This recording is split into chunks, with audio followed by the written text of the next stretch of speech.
السلام علیکم ورحمۃ اللہ وبرکاتہ۔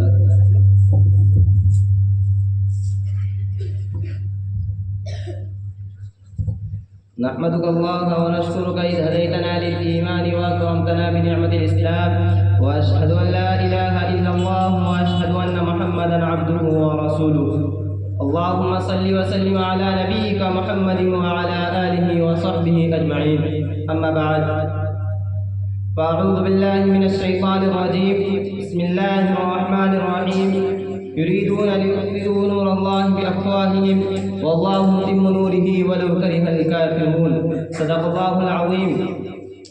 معزز سامعین کرام اور قابل قدر مہمانان عزام، دستور ہند میں آرٹیکل 30 کے روح سے مسلمانوں کو تعلیمی ادارے قائم کرنے اور ان کا نظم و نسق چلانے کا حق حاصل ہونے کے باوجود آج مسلم تنظیمیں اور ٹرسٹوں کے ذریعے قائم کردہ دینی اداروں کو متعدد خارجی مسائل کا سامنا ہے۔ چنانچہ مدارس اسلامیہ کے حوالے سے تمام تاریخی کردار عقائد سے منہ موڑ کر دینی اداروں کو دہشت گردی کا اڈا قرار دیا جا رہا ہے۔ باغیانہ مزاج رکھنے کا الزام لگا کر آئے دن حملے ہو رہے ہیں۔ مسلمانوں کو پریشان کرنے اور اسلام سے دور کرنے کی پوری کوشش کی جا رہی ہے۔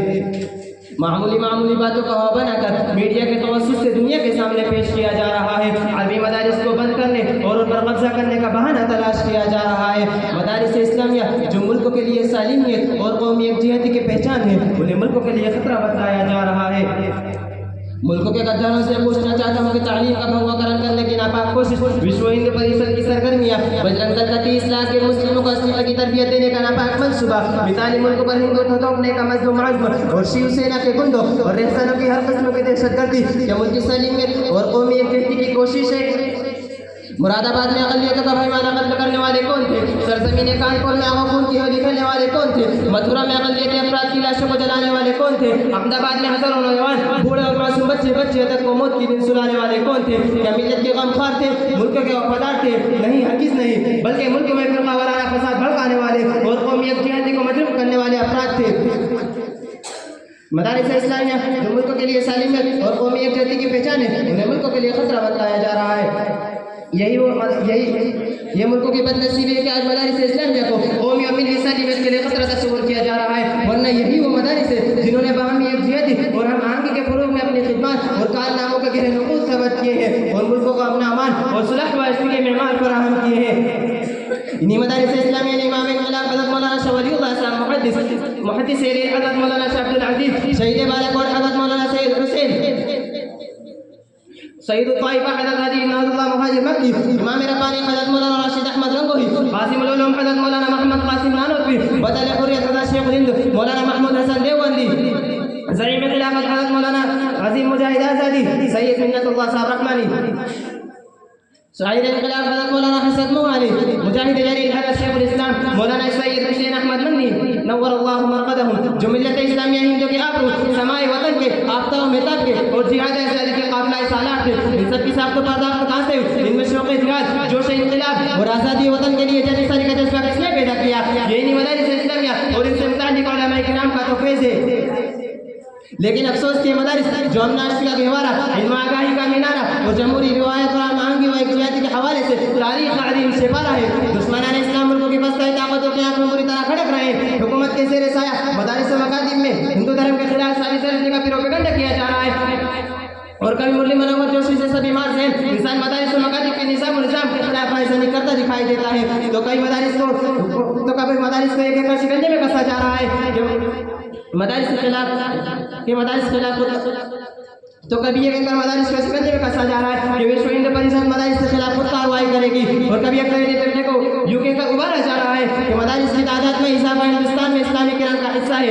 ابھی حال ہی میں آسام کے وزیر اعلیٰ پر مرکزی حکومت نے دباؤ ڈالا کہ آسام میں ان موجودہ اسلامی قلعوں پر چھاپا مارا جائے جن کے بارے میں شبہ ہے کہ ان مدارس میں ملکوں کے دشمن عناصر پنپ رہے ہیں۔ محترم سامعین، دراصل ان فرقہ پرستان اصل کو یہ معلوم ہے کہ مدارس کی وجہ سے ملک میں اسلام کی شناخت باقی ہے، اور وہ یہ بھی جانتے ہیں کہ مدارسی نے ہندوستان میں اسلامی اردو زبان کو باقی رکھا ہے، اور وہ اس بات سے بخوبی واقف ہے کہ مدارس نے مسلمانوں کو اعلیٰ سے اعلیٰ شخصیت ادا کی ہے، ایسی شخصیتیں جو اسلام کے دفاع میں ہمیشہ سینہ سپر رہی ہیں، ایسی شخصیتیں جن کا علم و عمل سے ملک ہمیشہ فیضیاب رہا ہے۔ اور وہ یہ بھی جانتے ہیں کہ مسلمانوں مدارس کے علماء و طلباء نے ملک کی آزادی کے لیے ہزاروں جانیں قربان کی ہیں، اور شاید اسی جرم کی سزا دینے کے لیے حکومت اور اس کے زیر اثر تنظیمیں بے چین و بے قرار ہیں۔ بہرحال مدارس پر جو وقت آیا ہوا ہے، اس صورتحال میں محل احتجاج یا انصاف کی دعائی دینے سے زیادہ ایک منصوبہ بندی حکمت عملی اپنانے کی ضرورت ہے۔ موجودہ حالات میں مدارس کا دفاع اور اس کے تحفظ کے لیے دفاعی و انتظامی دونوں طریقہ کار کی ضرورت ہے۔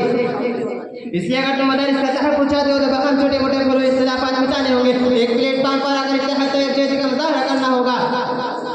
مدارس کے حوالے سے ملکی باشندوں میں پھیلائی جا رہی غلط فہمیوں کی تبدیل پرنٹ میڈیا اور الیکٹرانک میڈیا کے ذریعے متعدد زبانوں میں کرنی ہوگی۔ اہل مدارس کو دستوری اور قانونی پابندیوں کے ساتھ اپنے نظام کار سرگرمیوں کو کھلی کتاب کی طرح رکھنا ہوگا۔